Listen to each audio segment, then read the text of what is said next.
Welcome to this episode of the Shared Security Podcast. And joining me this week to discuss the problem of victim blaming in cybersecurity is Andra Zaharia, host of the Cyber Empathy and We Think We Know podcasts. Thanks so much. I'm really grateful and excited to be here, especially talking about quite the thorny topic and one that we keep bumping into over and over again. Yes, it is. It seems like the victim blaming just never ceases to end in our industry, unfortunately. But before we get into that, maybe for our listeners who don't know who you are, if you could speak about your background, a little about your two podcasts, Cyber Empathy and We Think We Know. Sure, I would love to.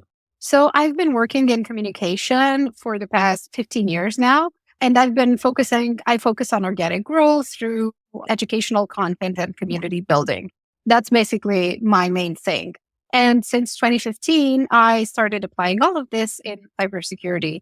And one of the things that I kept noticing is that there's a lot of compassion and kindness and empathy in cybersecurity, but we very rarely get to hear about it. So because I kind of experience this a lot, almost every day, which is something that I'm super grateful for, I started Cyber Empathy in 2019 to actually give people a chance to meet the people behind the screen who are taking care of them, who are keeping them safe across all technology layers. So that's how that project was born, and it's now in its 5th season. And I'm very, very grateful to be able to do that. And last year, actually, together with the team at pentesttools.com, we created another podcast called We Think We Know, a podcast where we kind of try to tackle the curse of knowledge in offensive security. And we try to get offensive security specialists to question their tools, their tactics, their methods, and their preconceptions, because we all have those, with help and knowledge and examples from their peers. So I'm very happy that I get to do this kind of work, because I believe that our communication skills could use a lot more work and nurturing in this industry. And I think that they can change not just our relationships with ourselves, but how we relate to our colleagues, how we build teams and companies and products and programs, and especially how we communicate in times of crisis and cyber incidents, which is the topic of today's conversation. So in a nutshell, that's me. If I may, I think this is awesome. It has always been a weird, I don't know if the right word is dichotomy, but for me, almost everybody I know that has gotten involved in cybersecurity, especially on the defensive side, but even on the offensive side, we talk about why we got in is to help people, to protect people. We're the good guys. We're whatever, right? Whatever that phrase is. Yet so often what is loudest is the negative communication. And please note, I'm agreeing with you when you said that, the people helping out and doing things are more, but the loudest always seems to be the, making fun of the user or whatever. And I've always found that odd. And so I'm really thrilled. I'm embarrassed to say that somehow I missed every bit of the stuff you were doing until Tom sent out this latest invite and said, "Hey, this is what's going on." And I started digging into it, like, oh my gosh, how did I miss this? This is awesome. I want to see more. Thank you so much. Thank you so much. Tiny thing. It's a little bit of time, right? Yeah. If anyone's to blame, it's me, because I haven't done a good enough of a job promoting it. So it's never the people who receive our message. It's us, because we don't communicate it properly. So the broadcaster has the responsibility to make sure that the message goes across. But awesome. I'm so excited to see this. The good news is that you found another listener for your podcast on this podcast. So that's more pretty cool. Yeah. That is truly amazing. And actually something that I wanted to share, because you brought this up, I was talking to IPSEC for We Think We Know, and something that he said really resonated with me. He said that we're so biased for negativity in this industry, especially in offensive security, because the job is to look for things that could go wrong. I mean, that's what people do every single day. So it's really hard unless you do it with intention to focus on the positive things and to nurture those, because you're constantly feeding your brain with look at all of these things that are going wrong or could go wrong. So it's not it's just acknowledging this and finding ways to kind of balance that with a more positive input. I think that that's one of the first steps that can help. And you made a really great point about it. Yeah, that makes sense. As somebody who has been on the offensive side, red side, whatever you want to call it, for the majority of my InfoSec career, you're absolutely right. We jokingly talk about our job is to come in and tell people their baby is ugly. And I don't know how much more negative you can get than that. And I'm one of the people that makes the joke. So, So let's get into this 23andMe breach, because this one really set off, I think, the entire cybersecurity community. People had some very strong opinions about this post that went up from the company, basically deflecting blame to the victims, where credential stuffing was the attack vector that was being used. Very common attack vector that we see in the industry. But people were a little surprised to see that they literally blamed the victims and didn't talk about any of the lack of security controls, other things that they had, or ways they're looking to improve. It was a very negative type of announcement and post. So I wanted to get your thoughts about that, Andra. What do you think about that? So this is such a, I feel I know what it sounds like. It's a good example for the industry to learn from and for companies to learn from. So we've known for the past decade, more than the past decade, that people reuse passwords. It's just a reality. The technology industry hasn't really offered a better alternative. People are not to blame. It's not their job to build the technology. It's not their job to do security. It is part of the responsibility, because security is a shared responsibility, but we can't put the blame on users and just the onus on them entirely. And from this particular situation, I mean, putting the statement out, nothing good can ever come out of using denigrating language and treating customers with contempt and saying that users negligently recycled and failed to update their passwords following these past security incidents. I mean, previous breaches. How is that ever going to be helpful? Letting the lawyers deal with this and like pushing them in the front, to me, proves, unfortunately, a lack of maturity and ownership at leadership level. And hiding behind compliance checks, like they mentioned that we did not reach the California Privacy Rights Act of 2020. So we're good. And we hope that this fixes that. I mean, the end of the statement, the legal statement, was absolutely terrible. It was just so, again, full of contempt. So nothing good can come out of that. What this proves is that how companies manage security incidents is now an indicator of various things. First of all, it indicates how the organizational culture works. Like, what are their values? What do they actually practice? The level of respect they have for their paying customers, the customers who trusted them with probably the most important information of their lives, which is their genetic information. And it also shows their priorities and how they might respond to future crises, which is definitely not a good indication. So all of that, the language is a first sign, the fact that they like put this in lawyers' hands and that no one else came forward to talk about this. These are all kind of elements that show that it was just poorly managed on a leadership level. And something that I thought about is that we don't know how the security team is handling this. So we don't know what they're going through. We don't know if they had enough resources. Maybe they wanted to do something about brute forcing. Maybe they wanted to integrate have I been pawns. Maybe they've been trying to warn management for years about that this could happen. And maybe they were ignored. We actually don't know their version. And unfortunately, we're unlikely to ever find out what the true story is, because like the next quarter's ROI is more important than the company they're trying to build. And I was actually reading this book called Measure What Matters about organizational culture the other day. And there's a reference there to another book and author And he said that like companies that outbehave their competition will also outperform them. And what Mm. we see in this case is the complete opposite of that. They're not trying to outbehave anyone. They actually kind of went to the lowest, most laziest form of dealing with this incident, which is why the entire security industry went up in flames and people well beyond it, class action lawsuits and so on and so forth.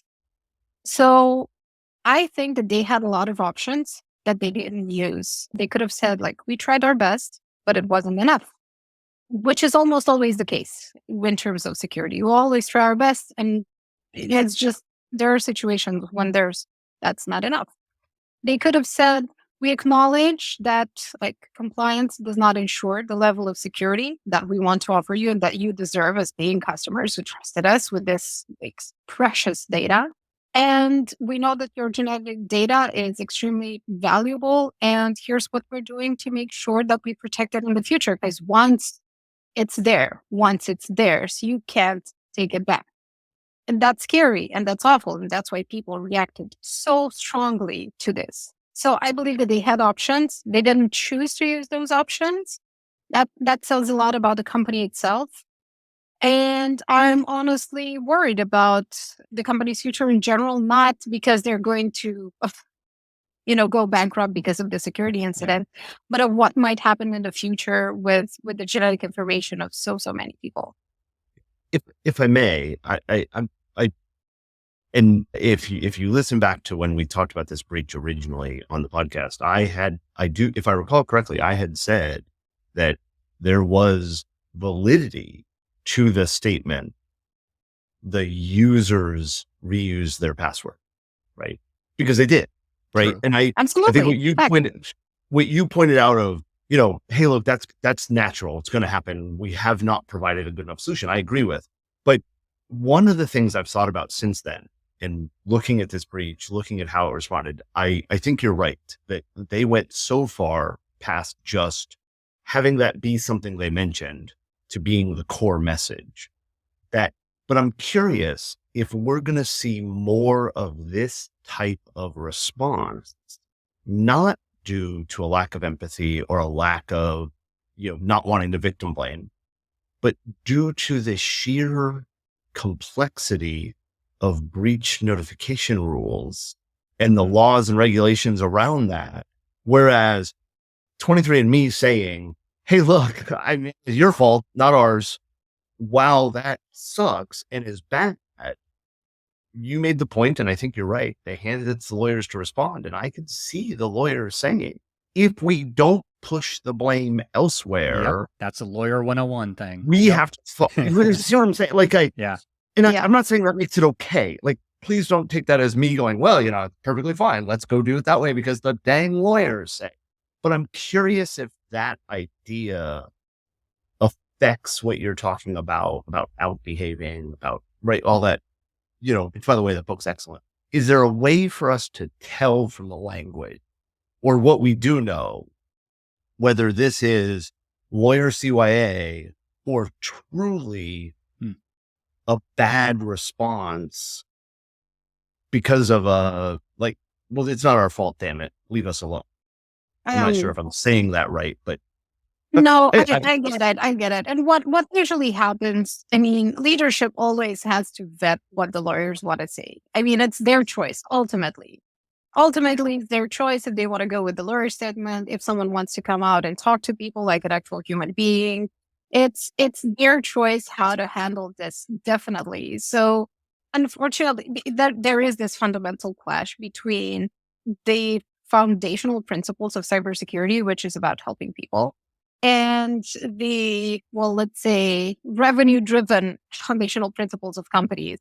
And this fundamental conflict will always lead to things like these, to just pushing the revenue protecting statement first. And yes, the other companies might follow suit simply because this is a super complex environment and there are tons of regulations that could affect a company's future in a very serious way. And at the same time, when you're tied as a customer to a company this way, because it's not like you're going to close your account and move your data somewhere else. I don't think that's possible with genetic data. And like, how do you even make sure that they deleted it and that they don't own it anymore? That's It's a okay. We problem. use CRISPR gene editing to change our DNAs. They Yes, have this exactly.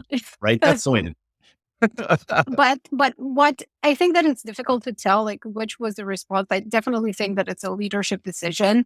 But what was even more worrying, and I think that it just made this worse, is that they changed the terms and conditions to make it more difficult for people to launch class action lawsuits against them. And okay. that is I forgot about that. You're right. Mm, Completely yeah, forgot about that action. Yeah, that one yeah. sucked.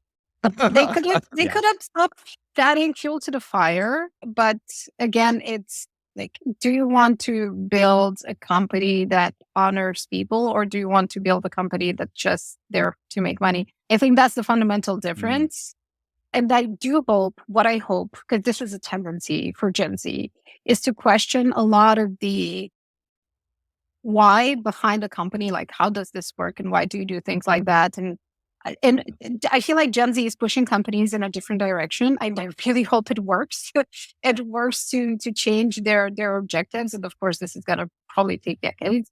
But I hope that we get to see that. And while Gen Z doesn't care as much about security, which is, gosh, I hope it's something that we can change and influence at least, they do care about ethics, and they do care about, they're a lot more sensitive than many of our generations are to this particular aspect. So I hope that they challenge companies in this way. So if they're not, if they pick up on security related topics to do that, that's fine with me. Whatever gives them something that to engage in and to challenge these companies about how they treat them with their money, with their data. I think that that's definitely something that I want to see happen more often. That makes sense. I like that. Yeah, I do too. Are you tired of compromising on security when it comes to managed file transfer? Look no further. Meet Kiteworks, the most secure MFT on the market today. Kiteworks MFT Suite is not just secure, it's FedRAMP Moderate authorized by the Department of Defense since 2017. This means it undergoes yearly audits and continuous monitoring by certified third-party assessors. But that's not all. Kiteworks provides a world-class secure file sharing and email platform. Easy for end users, manageable for administrators. With custom integrations, unified console management, Kiteworks sets the bar high where traditional MFT servers fall short. Step into the future of secure managed file transfer with Kiteworks. Visit kiteworks.com to get started today. That's kiteworks.com to get started today.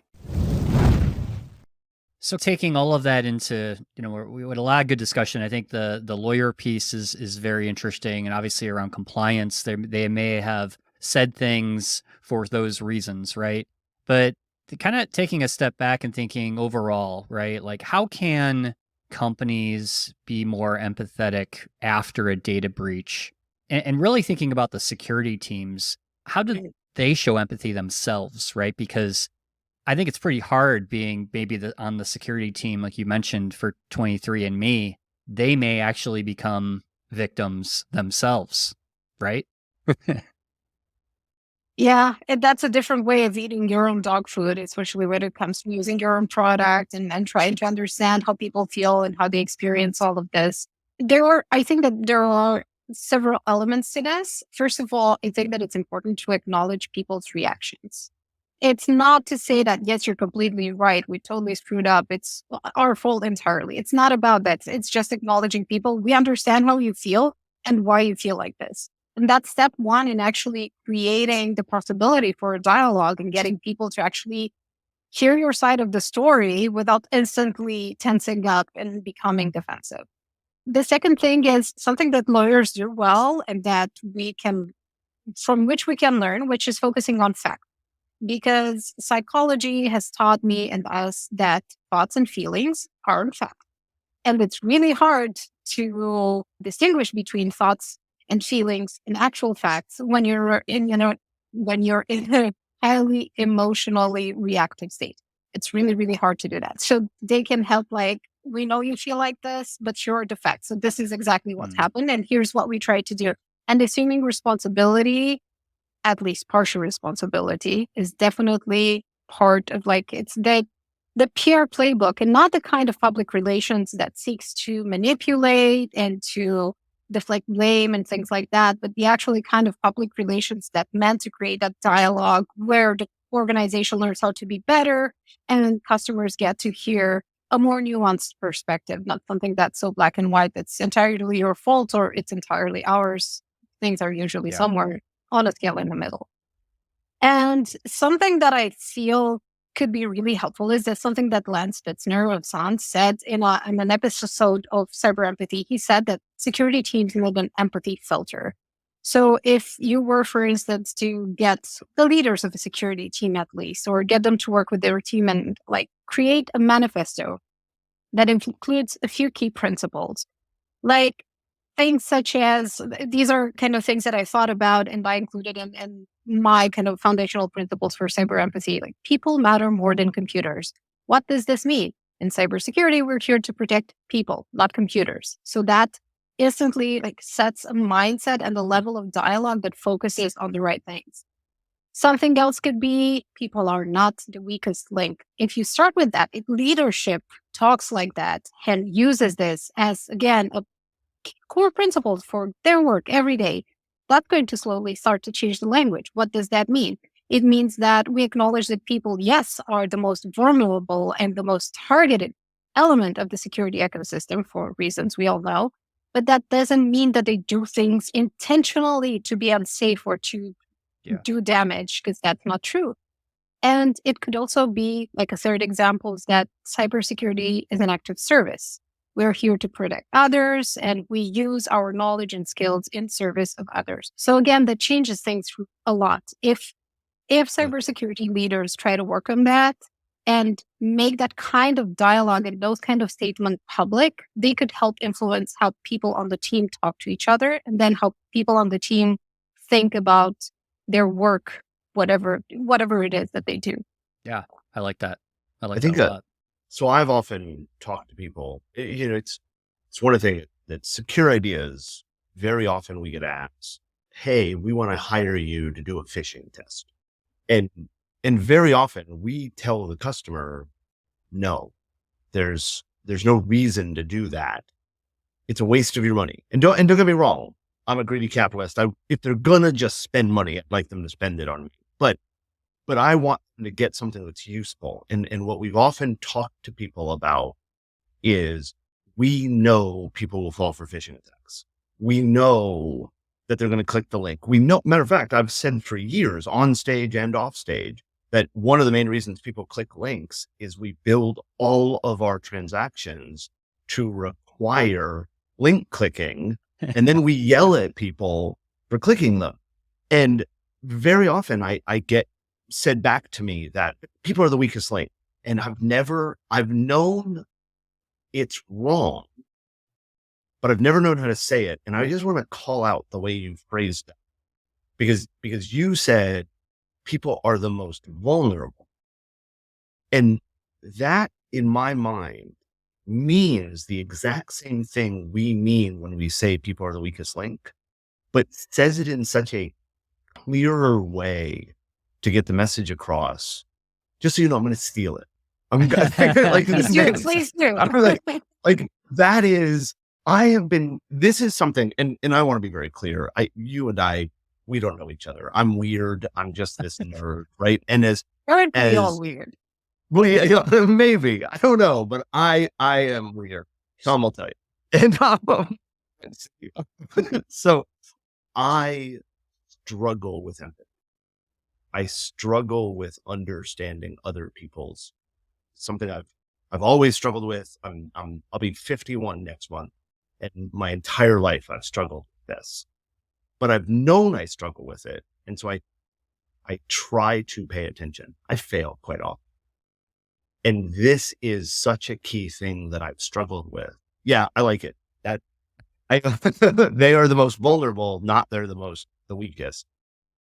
I think that says a lot. Thank you. Sorry, rambling. No, not at all. Ramble. Thank you for sharing this, because all of us struggle with empathy on a certain level, because the more different people are from us, the more effort we have to put into, like, intentionally to understand them. And when you go super in depth into cybersecurity and you know all of these things and you understand the ecosystem, all of the layers of all of the pieces of the puzzle, it is so difficult to understand, like, why doesn't someone care at least like 1% as much as I do about all of these things? And that's perfectly normal. That's perfectly natural. It takes practice, and it's still hard sometimes, even with all the practice, with all the, let's say, personal inclination towards this. It's still super difficult. I still get sometimes road rage when I see people cutting in front of me. And I still, like, I remember something that a coach said to me, that all of my reactions are caused by something I believe in, not something that people do. And it's so hard for me to look at that person who is ignoring traffic rules and putting others in danger, and to think of the fact that maybe they're going through something. Maybe they're in a bad emotional state. Maybe they have something going on. I don't know their context, but it's really hard to practice empathy in that moment. We all have those situations, and it's just a matter of accepting that, showing ourselves a bit of compassion for that, because if we can do it for us, then we can do it for others. And it's like lifelong practice. I don't want to say struggle. I just want to say practice, because practice is something that lifts us up and gives us energy instead of draining us. Yeah, Like, of course. that's valid. Well, this is a great conversation, Andra. I really appreciate you coming on the show. How can our listeners find out more about you and your podcasts? Well, first of all, thank you for having me. Thank you for putting up these topics for debate, and for always trying to get those nuanced opinions, and sharing them with people, and doing this consistently for over 300 episodes. That is a massive achievement. Thank you. And that consistency and generosity for the community is something else. So I just wanted to say thank you for that. Sounds cool. Thank you. And talking about me, you can find me on LinkedIn. That's my main, like, that's where, but you can also, like, learn about cyber empathy and listen to that on cyberempathy.org. And I also have a personal website, andrazaharia.com, where I gather all the various different things that I care about, but mostly cyber. So yeah, I can't wait to meet everyone. And again, thank you so much. This has been a wonderful conversation, and you're both wonderful, gracious hosts. Oh, well, thank you for that. Much appreciated. And you did gain another listener, apparently, because I know Kevin is going to now subscribe to your podcast right there. Looking forward to the constructive feedback. Please share it. Oh, I'm never constructive. No, he's not. All right. Well, thank you again, Andra, for coming on the show. And for all of our listeners, thank you for listening and subscribing.